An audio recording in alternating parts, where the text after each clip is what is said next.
You're listening to the House Hacking Podcast, the blueprint for one of the best financial life hacks there is. House hacking. If you are looking to get ahead financially or learn about the easiest way to get started with real estate investing, then you are in the right place. Stay tuned and join a community of individuals from all walks of life that use house hacking to eliminate their housing costs and accelerating their path to financial independence. Your number one place for all things house hacking.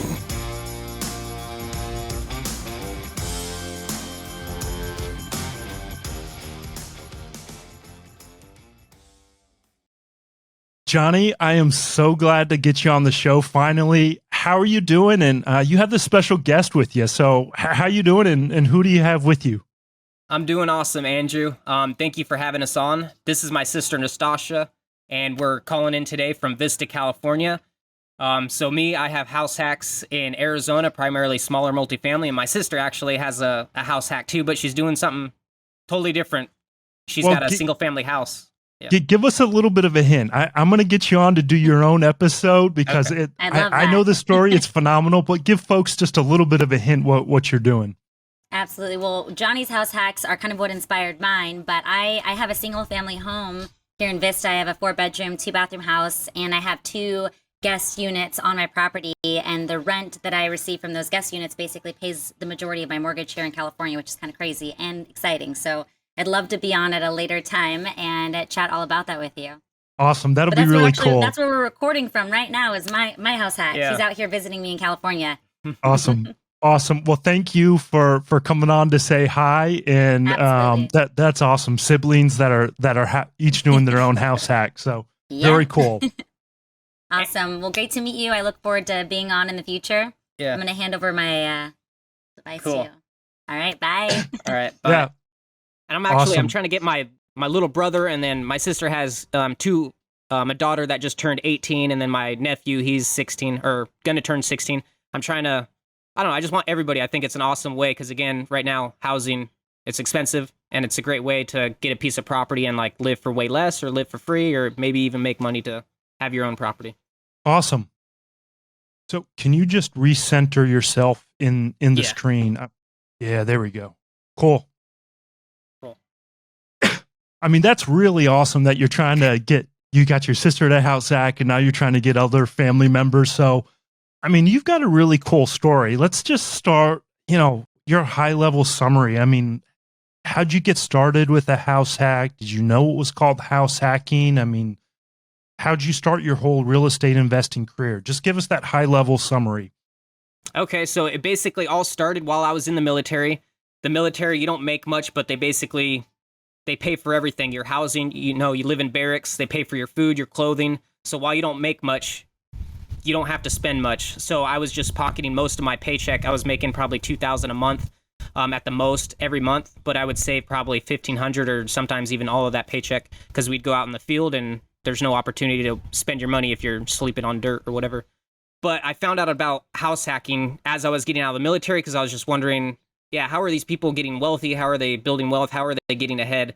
And I stumbled across, of course, everybody hears this, Rich Dad, Poor Dad. I stumbled across that book in the library. Devoured that book and it was like a light bulb went off in my head.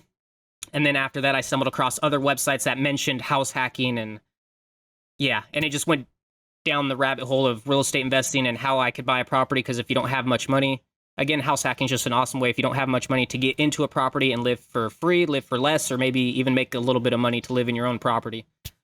Awesome. So let's sort of start at the beginning here. So you're in the military. What branch were you serving in? United States Army, and I was 11 Bravo infantryman from 2013 to 2016, and I was stationed at Fort Lewis, Washington with the 2nd Infantry Division. Awesome. So you said you were saving like $1,500 a month. So did you have some basics of personal finance or, what caused you not to go out and buy the brand new car and like blow a signing bonus on that or, end up renting a place for $1,000 and not living in the barracks and then getting the $600, $700, $800 a month car payment? Right. I think it was like during high school, I found like Dave Ramsey, basically live on rice and beans and just save your money, don't get credit cards, don't splurge and live paycheck to paycheck. So after high school, I was basically living with my dad for free. I didn't really know what I was doing. I didn't have a purpose, but I was reading Dave Ramsey, Mr. Money Mustache, and like some of these other blogs about, I don't know, the whole traditional save your money, IRA, 401k, and build your credit, that thing. So I was just saving money. I don't know why I was doing it. I was just building credit, saving money. Yeah, but I mean, that's awesome though. You didn't go down the debt rabbit hole, or unfortunately, like most, Right. Outside most military bases, there's always a tattoo parlors, bars, and car dealerships, because they know that's where they can get all the money. So that's awesome. Exactly. Most soldiers, they either get married. There's nothing wrong with getting married or having a significant other, but sometimes they get married to the wrong person, or they do it too quick, or they do it for the wrong reasons. Because in the military, they might pay you extra money to get married. So, yep. And then the fast cars, spending $50,000 on a fast car at a 20% interest rate, or I don't know, going to strip clubs, doing stupid stuff.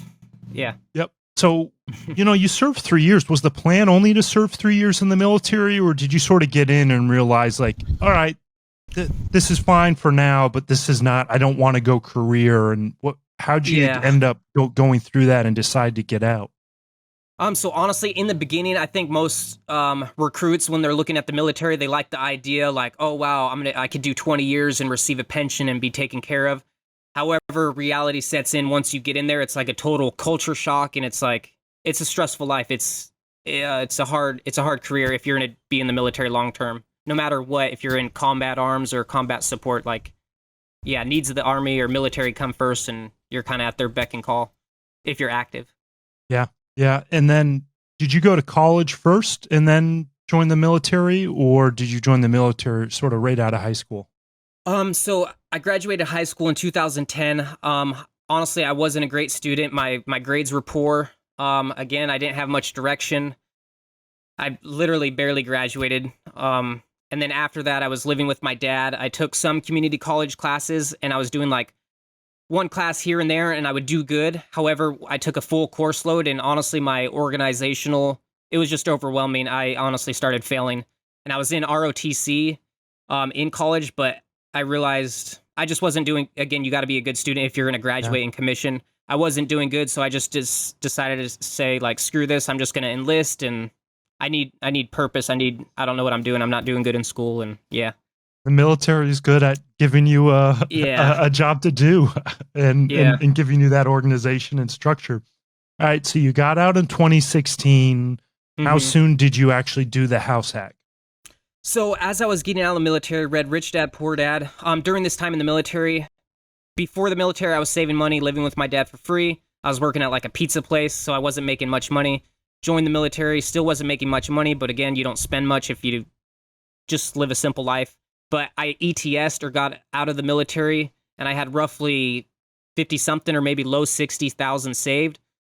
I mean, that's a lot of savings, not only for someone coming out of the military, but, for just in general. That's awesome you had that much saved. Right. And then luckily I stumbled upon house hacking, and then I stumbled upon, oh, wow, in the military you have access to a VA home loan. It's a low 0% down or 100% financing, and you can buy, you can do a single family house, duplex, triplex, fourplex, live in the thing, rent out a room, or rent out the other units, for very little money down. So my first official house hack was 2017. So I got out of the military 2016. It was literally like a year later. Bought my first property 2017 in September. So it was literally like a year later. And what city and state was that property in? So I'm from Arizona, and that property is in Apache Junction. It's a fourplex, Apache Junction, Arizona. And even though, so technically how I bought it, I didn't use my VA home loan to purchase it. It was a distressed fourplex. I bought it through a hard money lender, so it was expensive to buy it. But I fixed it up. I moved into one of the units, rented the other units out, and then I did a VA cash out refinance, which was, again, is an awesome loan program, 100% financing. So I think the check I got back was like $79,000. Oh, wow. Well, so you mentioned it was a distressed fourplex. It was a my mind goes to you couldn't actually use the VA loan because the property wouldn't qualify. And is that why you went with hard money? Yes. Okay. So what was the purchase price of the property roughly? The purchase price was $211,331. And you got that down to the dollar. And was it anyone living in it? Were there any tenants, or was it just pretty much in bad shape where no one was living in there? There was. So this was a fourplex and it was 50% occupied. So there was only 2 tenants living there, and at the time they were paying like $550 or $600 roughly. And again, it was nasty. I wish at that time I took more pictures. I have some pictures, but like one of the units, I'm telling you, like bed bug infested. Like when I say infested, like I'm not trying to exaggerate, but there's bed bugs in the couches, the beds, they're on the roofs, like they're literally everywhere. And then one of the other units, tons of cockroaches, and it was like badly smoke damage from cigarette smoking, like stained yellow, the stained like ceilings yellow. and I've bought properties like that before. Yeah. All right, so only half occupied. And what's the makeup? Was it all 1 bedroom, 1 bathrooms? What were each of the units? Yeah, so the unit mix, 4 units. Each unit was a 2 bedroom, 1 bath, and it was roughly 708 square feet for each unit. So it wasn't, honestly, they're not big apartments, but a cool thing with this apartment building was, separate electric meters, separate water meters. Yeah. It was on sewer. What else? Each apartment had a fenced yard, so that was kind of cool. Awesome. Yeah. So was it 2 stories or all just 1 story, just really long? This one's a 1 story. Awesome. Yeah, I mean, that's really nice when you can get the fourplex and each have their own sort of yard space. All right, so you bought it for $211. For, most folks that do the house hack, they go with that VA or the FHA loan. You did the hard money. So tell us a little bit about that financing. What'd you have to bring down? What did they finance? And what was that financing term like? Right. So for a hard money lender, it is expensive. The interest rate at the time was like 12%. Yep. And it was, And for this lender, the cool thing about this lender, a hard money, you can buy a property that's not in the greatest condition and you can close quick. So this was a foreclosure property. I didn't have $200 and something thousand in cash. However, this lender, they would be able to close quickly. So at a foreclosure auction, you have to, if you win by the next business day, you have to have all the funds. So for this lender, he gave me, it was a 75% loan to value. So what that means, I needed to come up with that 25% difference. And again, the what I won at was like $211,331. So my down payment was like $52,000 and some change. Yep. And that was at 12% interest only. And it was a 1-year loan term. So what that means is if you have a hard money loan and it's a 1-year loan term, you got to move quick. You have to have an exit strategy. So that means you either got to fix the building up and sell it quick, or you got to fix it up and do your cash out refinance. So I was the VA. I got to fix it up, move into it, and use the VA so I can pay them back because I don't have 200 and something thousand. Yep. And yeah. Awesome. So now your hard money, he did the 75% loan to value. Did he give you any financing to cover rehab costs, or did you have to sort of figure that out on your own as well? Yeah. So by this, he didn't give me nothing like that. I didn't even know that you could do that. Now, that same hard money lender, he does have programs like that where you can fund like loan to cost, like they can add into like your rehab and stuff like that. So by this time that I bought this property, it was already a year. So after I got out of the military, I moved back in with my dad. So I was like 20, I don't even know how old I was, like 26 or something like that. I moved back in with my dad, got a job at a prison, and my dad allowed me to live for free again. So I was saving my paychecks from the prison. I was making like $16, $17 an hour. So my paychecks were a little over $2,000. So I was saving that for a year. So I had a little extra saved up cushion to use for rehab money. Okay, great. So let's dive into the sort of rehab whole process. You take over ownership. How long did it take you from sort of start to finish to get the whole building refinanced and ready for the refi? Okay, so for this my first fourplex, I bought it in September 2017, and I believe the refinance completed in February or maybe April 2018. So what is that, 6-7 months roughly? 6-7 months. Awesome. Yeah. Now, You said it was 50% occupied. Did you have Yeah. to evict those tenants? Did they go willingly, or did you start working on the rest of the building? I mean, how'd it go with the tenants? Yeah. So the original business plan again was to fix up, come in and improve the property. However, I was gonna keep those tenants. But now looking back, I went to talk to them and I wanted to keep them, and I said, well, the rent needs to go up because you're paying like $550, $600, and the current market is around $700, $800, so that's low. So I'm gonna give you a rent increase notice. However, they didn't want to do that and they wanted to leave. And honestly, I'm lucky they just left. Yeah. So no issues there. They just decided to leave right away. Yeah. So and then I'm glad I didn't keep them because again, bed bugs and cockroaches. If I fixed up those other units that were vacant, but then I still had. Yeah, the bugs would like just move over. You ended up with a fully vacant property, and then, I mean, did you do one unit at a time? Did you gut the whole building? I mean, how much did you actually spend on the renovation, and was it all outsourced? Did you do it yourself, a combination of stuff? So yeah, for this property, everybody ended up leaving, so then I had a fully vacant fourplex, and again, hard money, so it is expensive. The interest was like 12% interest only, so I think my payment was like $1,584 or something like that. So again, you have a vacant building. There's no income coming in, Yeah. So it was stressful for me financially. Luckily, I'm just so thankful that I had a family member that I could live with. So if you guys are trying to do a house hack, who knows, maybe you can live with a mom, dad, or maybe a family member or friends or something to reduce your expenses. Because luckily for me, that's what saved me, because yeah, I had more money to save. Because again, when you have a vacant building, it's expensive. Not only are you paying that hard money lender, you got to pay taxes, insurance, and your repairs, and there's a lot of money coming out, but nothing coming in. So a little more, it is more risky. Awesome. And then, so what'd you roughly spend total to renovate all 4 units? Roughly $50,000, $50,000. So and again, you put basically $50,000 for a down payment, and then $50,000 into the rehab of the property. Yeah, and this was over time. Again, I was working. Yeah. And then, what'd you have to do to each of the units? Was it just you gutted them, like all new flooring, cabinets, bathrooms, or were some of them in decent enough shape where they just needed some paint? Talk to us just a little bit about the work you had to do. Honestly, once we got everybody out there, I thought it was just best to go through and like get rid of everything, just start new. We didn't go down to the studs or nothing like that. Again, just ripped out the new flooring, baseboards, new cabinets from like Lowe's, new lighting, and I went to a place. It's almost like a Goodwill. I don't know if you guys are familiar with a Goodwill, like a reused store.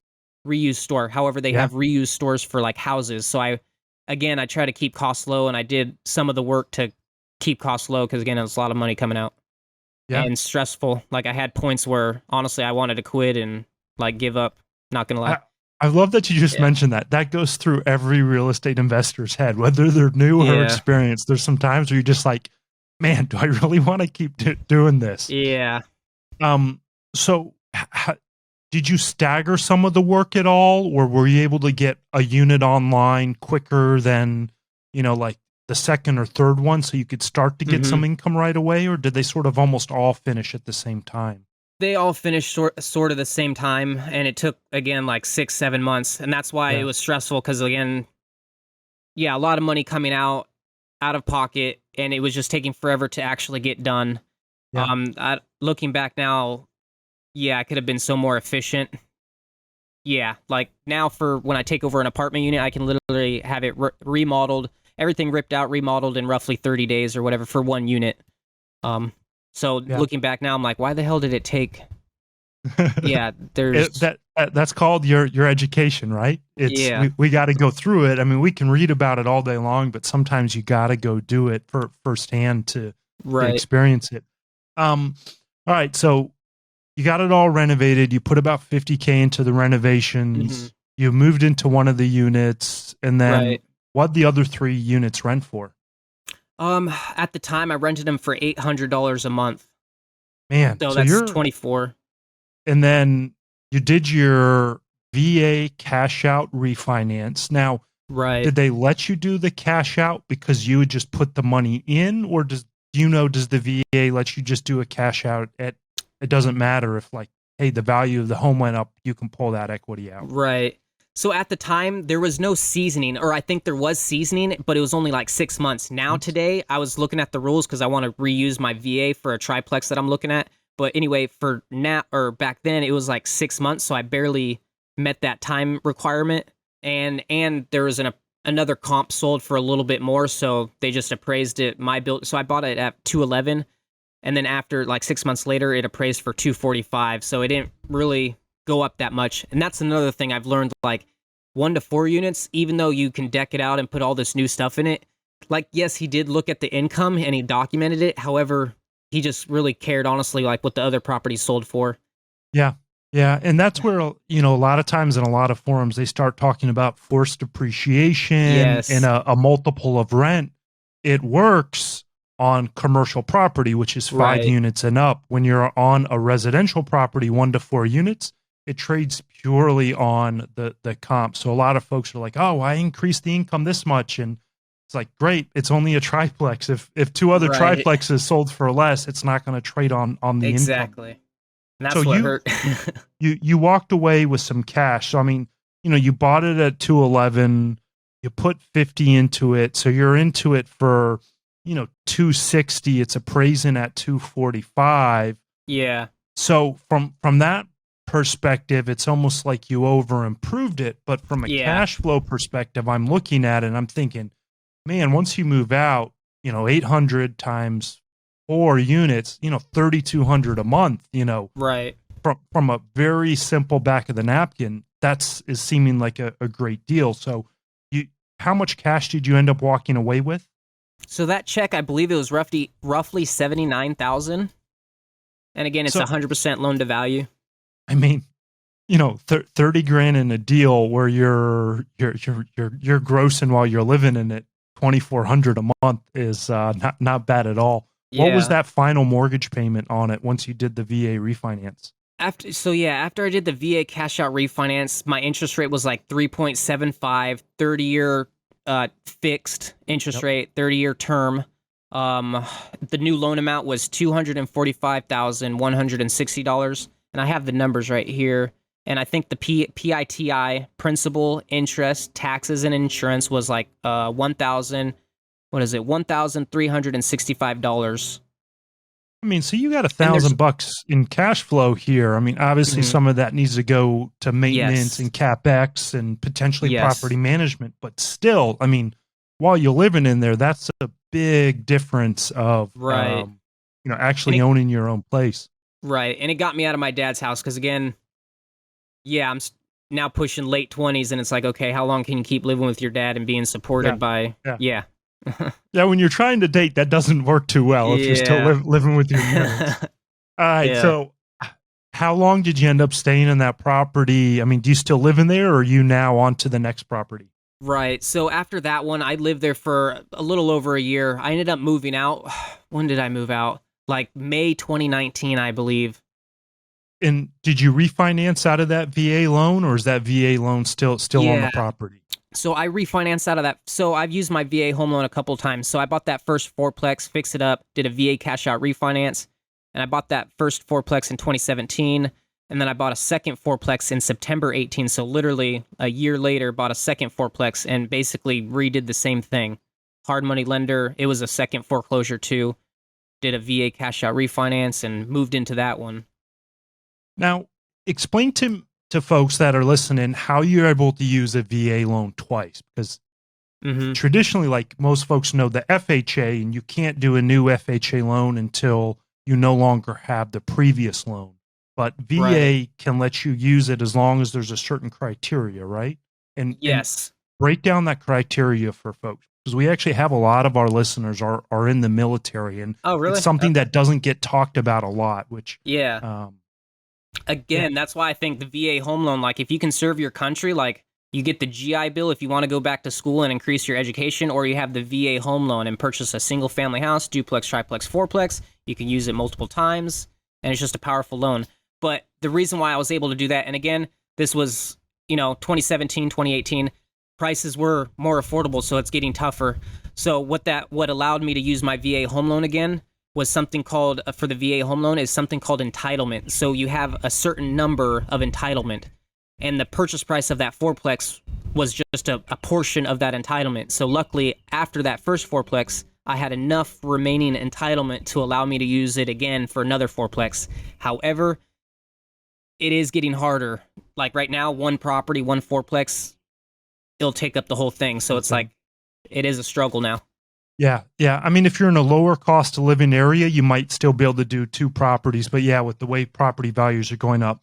All right, so let's dig into the second one. So were you still living in the first one, and you found this second fourplex and got hard money to buy this second fourplex? Is that right? Correct.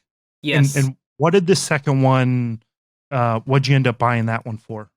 Okay, so I found the second fourplex. I was using an app called Property Radar. It's almost like List Source. So if you guys look that up, you can see foreclosures when they're going to happen, and you can, like if you want to look for a duplex, you can change a duplex, or if you want to look for a single family, you can, all different property types, commercial. We'll put that in the show notes for folks. So if you're out driving, running, working out, just go to the show notes for this episode, and we'll make sure to link for that for everyone. Yeah, but so I found out a foreclosure was coming up. That property popped up, and again, since the real estate crash from like 10 years ago, foreclosures have been less and less and less, especially multifamily. So I was surprised a second, they're super rare, so I was surprised the second one popped up a year later. But so yeah, I was living in the first fourplex. The second one popped up, and that one I was a winning bidder. I won at $260,100, and that one kind of got into a bidding war between an older couple that wanted some extra. They had extra cash and they wanted some extra income coming in. But I'm glad honestly, I went over my numbers. Typically you have like, hey, I'm only going to pay $250 and you just stop. However, I'm going to be honest, I got a little emotional, and I just still thought it was a good deal. I don't know. And all right. So 261, you used hard money. What was the terms on that hard money? How much did you have to put down? Did they fund any of the rehab? Right. What'd you have to pay for interest rate? Basically, it was a copycat of the first one. Same hard money lender. Loan to value was 75%. I had to come up with 25%. This time the interest rate is lower. I think it was like 10 or 11%. It was a 1-year loan term, interest only. And did he discount the rate because now you had experience, where first time around it was like, hey, you're new, so you're going to pay a higher rate at 12%? And, how'd you end up getting that 11% rate the second time around? Honestly, I don't know. I do think it helped that I've used them before, because I think that is a risk. You have some new person that, has never done a deal, but then, you just got done.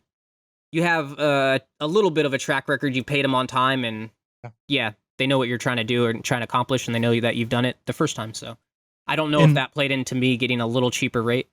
Awesome. And was this the same style fourplex, all one story, stretched out, or was the makeup of the building a little bit differently? This one was a little different. So the first fourplex was a 1984 build. The second fourplex was actually built in 2001. It was a 2-story fourplex, so you have 2 units on the bottom, 2 units up top, no backyard. This property is actually on a septic, so that's kind of kind of weird. Yeah. And is it all 2 bedrooms, 1 bathroom? Yep, 2 bedroom, 1 bath. The square footage is a little larger for each unit. So the first one, 708 square feet. However, the second fourplex, the square footage is 810 square feet for each unit, 2 bed, 1 bath. Yeah, a little bigger. And that's another thing that helps too. So if you guys are trying to justify, the mortgage lender or broker, they're going to ask, why are you moving again a year? You just bought this building. Why are you moving? So you'll have to do like an explanation letter. So my excuse or my explanation was, well, this fourplex is an older building. Whereas this new one, it's a newer building, larger square footage, and it's a little closer to my prison or where I work or whatever at the prison. Yep. And just in case folks missed that, because that came out pretty quick. So you didn't need to use that for the hard money lender. You had to explain that when you refinanced. Yes, correct. Correct? Okay, great. Yeah, and this is one of the things, the challenges. An underwriter is going to look at it and say, hey, why are you moving from a similar property to a similar property? Mm-hmm.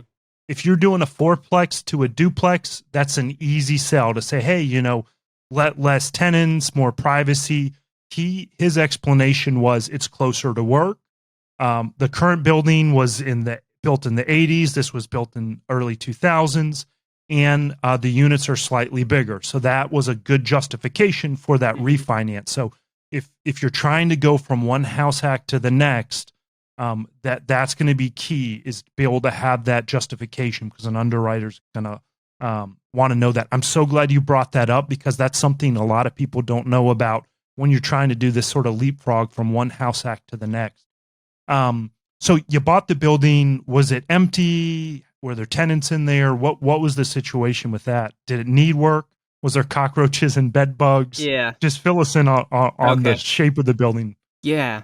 So this building actually, it was distressed in the sense like the exterior needed new painting. The roof had some shingles coming off. The landscaping was overgrown. However, the tenants weren't that bad. The rents were low. Again, they were around $550, $600. So yeah, rents were low.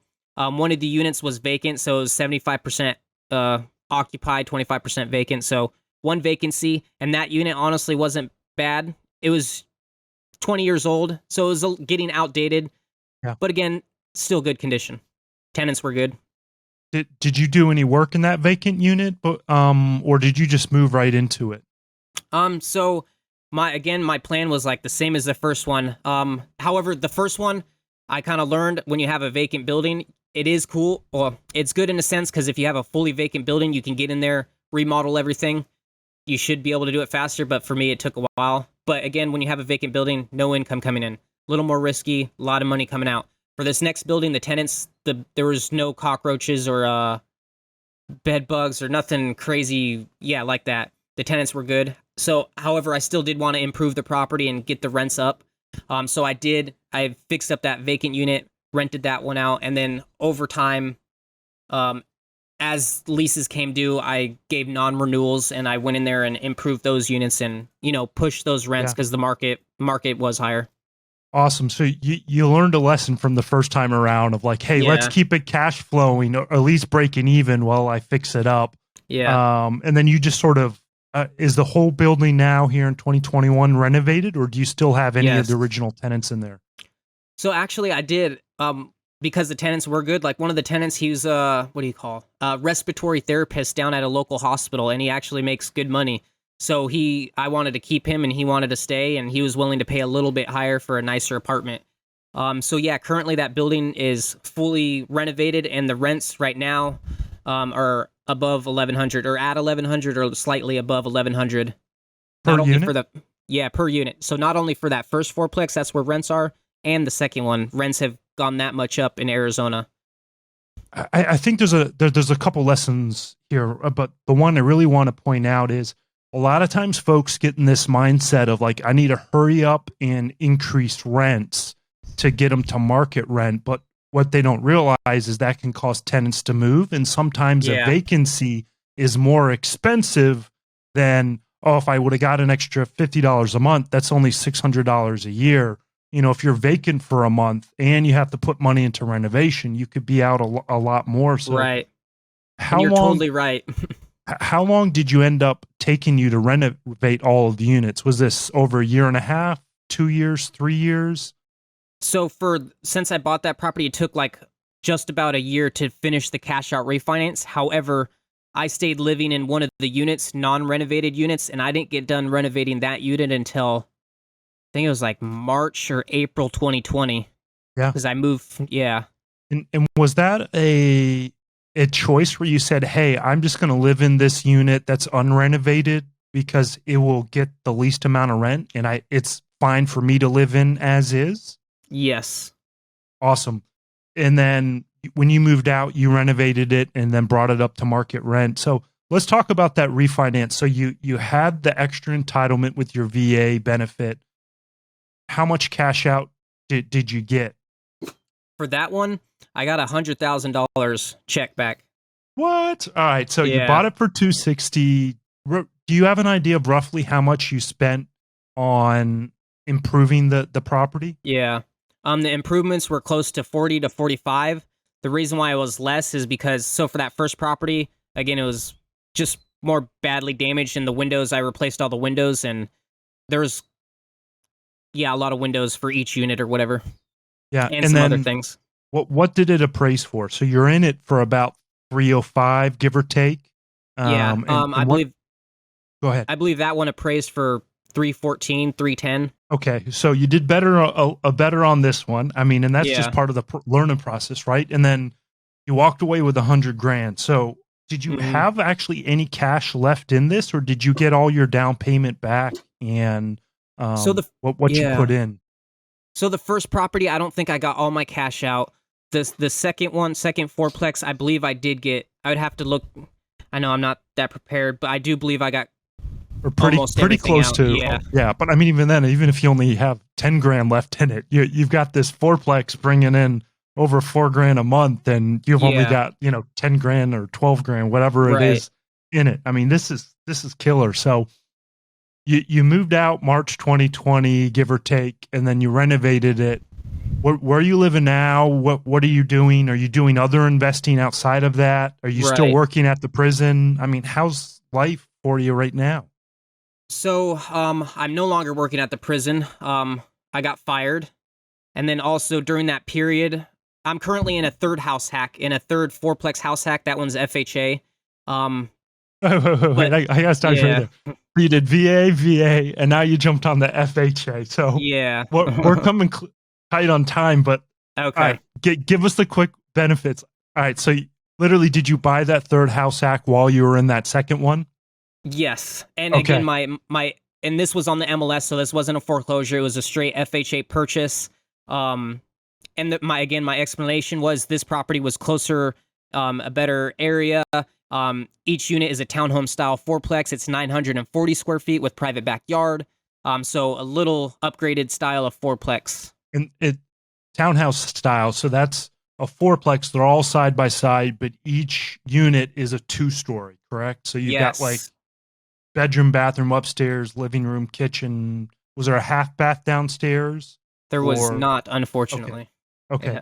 But so that was your justification where the underwriter said, Right. hey, it's still a fourplex, but bigger square foot. It's a nicer layout, Right. closer to the work. What'd you buy that one for? Mhm. You did the FHA 3.5% down, or did you do hard Yep. money and then refinance? No, so again, this one I just did straight FHA. Yeah, purchase. I bought it it was $550,000. So again, yeah, prices since when I first started, like prices have been, again, Arizona's been booming, so prices have been going up. So I was like, I just need to buy something. I can't keep waiting for a foreclosure or a discounted property or whatever. Because as I'm sitting there waiting, the market's just going up. It's like, Yeah. move to the next property. And so at 550, what's your PITI on the place? The PITI is 2,624, and so that's the principal, interest, taxes, insurance, and then also for FHA, because it's under 20%. There's mortgage insurance. So not only property insurance but mortgage insurance. Yep. So total is 2,624 per month.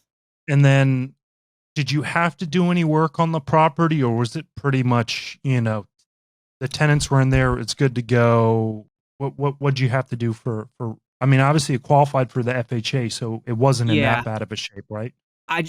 So even though it qualified, honestly, it's not that good shape. So I was actually Okay. surprised that it actually passed. But like right now, I just barely bought it like 6-7 months ago, December 2020. But like right now, I'm in the process of having it painted. We've remodeled one of the units. That unit was rented out for like $1,000, I think. But now after renovations, I'm getting the base rent is $1,325, and then pet rent, and I charge back for water, sewer, trash, and recycling now. But I'm in the process of increasing those units. Awesome. So is it all the other units are rented now at this point for you? Yes. So the current gross income for that property and that's with me living in it. I have my mom and my little brother living with me because my dad passed away December 2019 from suicide or whatever. So during that time period, I took like a little break of, whatever. But anyway, so with me living in that fourplex, the gross income right now is $3,860, and that's with like base rent and pet rent, and I charge back now for water, sewer, trash, recycling. So yeah, the gross income for that is $3,860, and obviously you got your mortgage and other expenses you got to pay. Yeah. I mean, so after your mortgage, you've got about $1,200 a month in cash flow. You obviously have, maintenance and CapEx you should be setting aside. Are you still managing all these properties? I mean, we didn't really dive too deep into that. Are you self-managing? Did you outsource? Yes. So I'm self-managing at the point, and the reason why I'm doing it is just because I can basically save money. It's really not that much. It is stressful. There is a hassle, but I'm keeping some of that money, and it's allowing me to save more money and snowball to where I have more money coming in monthly, saving more money to buy more properties. However, it is to a point where I think I want to start looking at maybe outsourcing it, but it's kind of hard to let go because it's control, I guess. Yeah. So are you using a property management software, or are you old school using Excel? How are you doing that? No. So I'm using a company called cozy.co. However, I believe apartments.com just took them over and gobbled them up. Yeah. And so now we're switched over. Yeah. Awesome, man. So you're in this third house hack. You're bringing in some great money. I mean, have you bought any other investment properties outside of this, or is this just sort of house hack to house hack to house hack? And yeah, so I have been doing the whole, because again, house hacking is just a great way to build a rental portfolio. You can get a hold of, you don't have to, if, doing a foreclosure or distressed property is too stressful. And again, there is some risk. You don't have to do that. Like if you don't have, $60K or $100K saved up, like you don't have to go that route. You can just do a straight FHA purchase or straight VA purchase and purchase a property that's already fixed up or doesn't need much. But so for me, I was doing the whole rental house hacking to build the rental portfolio. However, I have some cash now from those cash out refinances, and I've maintained that frugal, like my personal life, I live like Dave Ramsey. So more money is saving up, and then from the refinances. So I've gone outside of just the house hacking to get, I need to put more money. I don't want to just have cash in the bank. You need to get your hands on more property. Awesome. And one thing you mentioned, I want to come back to really quick, is you charge back your tenants for water and sewer. So on this third townhouse, what utilities do they have in their name, and what utilities do you have in your name? And more, what I really want to get to is, how'd you decide to charge back? Because that's a big expense for a landlord, where if you're covering all the utilities. So just share a little bit about how you went through that process. Okay, so like that first fourplex, it's individually metered, electric. I mean, that's the landlord's dream, right? Everything's individually metered in the tenant's name. However, with like the second fourplex and the third fourplex right now, it's cooler property. However, the water, sewer, trash, and recycling, it's all in my name. The city I have to pay the city one bill, so it's like almost $300. So I'm like, basically, I feel like the tenant should help out with some of it incentivizes them to not just waste water and stuff like that. So I just, honestly, I do it simple. I just divide it up by 4. We all pitch in. Do you write that in? How do you write that into the lease? Because this is something you can't just decide to do, right? You need to let them know up front and then build it into the lease. So do you essentially just write into the lease, tenants responsible for a quarter of the, water, sewer, trash bill every month? Right. Exactly. Okay. Yep. Just what you just described. Some of these tenants, when I took over these properties, luckily they're on like a month-to-month lease, or their lease was ending. So I was able to come in there and renegotiate and add that into the new lease, that they were going to help out and pay a portion of that rent, or pay a portion of the utilities. So with those existing tenants on the month-to-month, did you do both a rent increase and build in the utilities, or did you do sort of say like, hey, for this time, we're only going to add in, you're responsible for part of the utilities? So like one of the tenants, yes, I gave them a rent increase, bumped it up, but then again, a couple months later, I bumped it up again to include the utilities. And honestly, guys, like when you do that, you're going to lose people. Like right now at that fourplex, she's leaving basically. And then at the second fourplex, like I mentioned, one of the tenants was there from the beginning, and he's the respiration therapist at the hospital. He's also, even though I've had him since the beginning, he's leaving too because rents have gone up and I'm billing back. So yes, just a heads up. Some people aren't going to stay once you start pushing up those inherited tenants. Yeah. Awesome. So I love that you're doing that charge back on it. I mean, so now you're investing in a lot of different ways. I mean, what's your plan to go from here? I mean, you've got the 3 house hacks. You're starting to invest. How long do you think you'll stay in that house hack? What's coming up on the horizon for you? So that's funny. Yeah, literally that we're doing this today. It's a Sunday, Father's Day. I literally just got an email this morning about it's a triplex. This triplex happens, so it's not a fourplex. I've been trying to stick with fourplexes, just have focused on that one thing. I just want fourplexes. I'm not trying to do a house or a condo. Nothing wrong with those things. I'm just trying to focus on fourplexes. However, I just got an email from an agent. I also just got my license a little bit ago, but I got an email from an agent said there's a triplex coming up that they're going to list. This triplex is a 3-bed, 2-bath, 1,100 square feet, private backyard. So it's weird how it works out perfectly. Like, it allows me to jump up and say, oh, this property is more square footage, bigger bedrooms or whatever. Yeah. Awesome. So yeah, I'm going to try to use my VA for that one again, but I'm going to have to refinance out of the other ones and get rid of those. Awesome. Man, I love this. I'm so glad we were finally able to connect. Such a cool story how you were able to go from house hack to house hack to house hack, and you had tons of great little nuggets of information. But before we let you go, we like to ask all of our guests a set of final 6 questions. Are you ready for them? Yes, sir. Awesome. So question number 1, what is your favorite personal finance related resource? I would have to say that would have been Mr. Money Mustache and Dave Ramsey, reading them.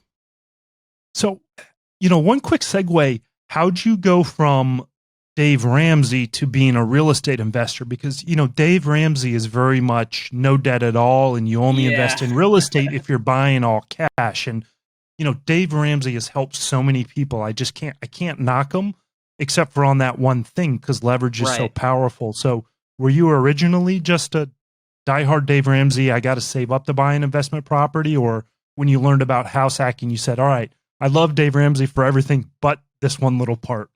Exactly. I love Dave Ramsey for everything else, except for when I think it comes to business and real estate, you need to leverage. Again, at the time, at the time a fourplex was $200,000, or now like they're selling for $600,000. Like there's no way me working at the prison making $16, $17 an hour. There's no way I'd be able to save that amount of money. Have nothing. So you got to use debt. You got to use good, low interest rate, low down payment debt to get into the property. But his demographic, or what he is teaching, is for a specific person at a specific point in their time. So it does serve a purpose. However, if you want to grow and expand beyond that, you got to use leverage and debt. Awesome. Good debt. Awesome. Cool. So question number 2, what is your favorite real estate related resource? I would definitely say you for house hacking, and then also there's Bigger Pockets, and there's just some awesome books on real estate. But again, Bigger Pockets is pretty cool. They have some good books and stuff like that. Very cool. All right. So question number 3, what has been your favorite travel destination so far? Honestly, I haven't been traveling. I've just been very basic life, like work, save money. I want to get properties because, again, being in the military, it's a very stressful thing. Getting out of the military, working in a prison, I just don't like that. I don't want to be working until I'm 65, 70 years old and hopefully have a pension or hopefully have an IRA. So I feel like each one of these properties is like my own little personal pension, and I want to hurry up and get these properties before it's just too expensive. I want to have control of my time and freedom and money to hopefully, do that. Awesome. So, I mean, obviously right now while we're talking, you're traveling, visiting the sister in California. What's next on your vacation travel list? You have anything planned at all? Or is it just, hey, I'm going to grind this triplexes that I just got emailed is sounding pretty good. So that's going to take the place of traveling. That's funny you mentioned that too, because I was just talking with my sister. So she's a little more balanced in her life. She's not, I feel like there's more to financial success than just money. There's your relationships, your family, your health. That's true wealth when you have all the everything. But for me, I feel like I've gone like too extreme and just like save money, live cheap, invest. That is good. However, other things start lacking or getting hurt. So that's what. Anyway, she's talking about going to a vacation to Cabo in Mexico or Italy, doing something like that. So that would be cool if we could do that, and I tag along with her. Awesome. So, yeah. Well, if you plan an Italy trip, let me know. I've been, I think, 4 times or 5 times now. What? It's one of my favorite places. I'll definitely, ping me. I'll give you some good recommendations. Cool. But Do you yeah, guys, I would do you definitely guys stay in say an travel. Airbnb or a house? We've done Airbnb, we do hotels, a Okay. little bit of mix of everything. Stayed at my friend's house who's actually from Italy before, so there's lots of cool things. But Nice. I would say listen to your sister. You're killing it. 3 house hacks. I think you could take one little trip, Yeah. and you'll be all right. And you Yeah. can do it within reason as well. All right. So, question number 5: what is your biggest bucket list item that you have not accomplished yet? I want to skydive. Like I feel like that's Oh, yeah. scary, but I wanna do it. You didn't have to do that in infantry school. They didn't throw you out of a plane. Okay. No. Okay. All right. That'll be an awesome one to do. And Yeah. then question number 6: what is your favorite life hack? Life hack. I don't know, off the top of my head, house hacking is coming up because again, like, I don't know, it just blows my mind. Like, this is even possible. Like, again, when I listen to your podcast and just hearing, oh, there's so many different ways to like reduce your living or live for free. It's like, I don't know, that's the ultimate life hack. Hack. Yeah. Most Yeah, people are slaving away they're spending like half their paycheck to live. I know it's crazy. Folks will spend that much on a place to live. Yeah. Man, so awesome to have you on the show. I'm glad your sister could join us in the beginning, and I'm looking forward to getting her on and sharing Yeah. her story because it's phenomenal. Folks want to learn more about you. Where's the best place for them to find you on social media, or you have a website? Where Yeah. can people look you up? Just social media like Instagram or Facebook. I don't have a website yet, but my name is Jonny, Johnnny. And then my last name is McKeon, McKeon. So if you just type me in on there, you can see me. And what I'm doing, I post a lot about the properties I have. So I have 3 house hacks that are fourplexes, and I own a 6-unit apartment building and some land that I seller financed. So you can just see kind of what I'm doing with that and how I'm buying that and what I'm trying to buy next or whatever. So if you guys have Awesome. questions about house hacking, send me a message. Awesome. We'll link to your social media handles in the show notes Okay. for folks. So definitely check out the show notes. Again, man, so awesome to have you on the show. Thank you for taking time out when you're visiting, your sister in California and sharing your story with us. Yeah, well, thank you for having me. I'm glad I got to finally meet you and do this. This was cool. Awesome. Thank you again.